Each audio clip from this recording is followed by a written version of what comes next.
কিতাবুল ফিতানের মধ্যে একটা হাদিস পড়েছিলাম, যেখানে বলা আছে এক সাহাবী রাসূল সাল্লাল্লাহু আলাইহি সাল্লামকে প্রশ্ন করেছিলেন, ইয়া রাসূলুল্লাহ, যখন দুনিয়ার মধ্যে বিপর্যয় সৃষ্টি হবে, ফিতনা একদম ছয়লাভ হয়ে যাবে, তখন কি করব?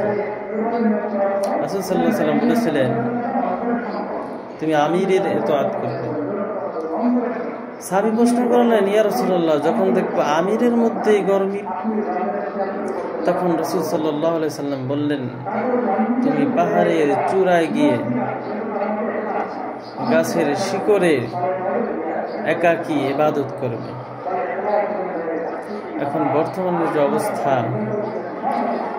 আমাদের আইডল, আমাদের সারে তাজ, তাদের বক্তব্য থেকে যা শিখতেছি, যা দেখতেছি,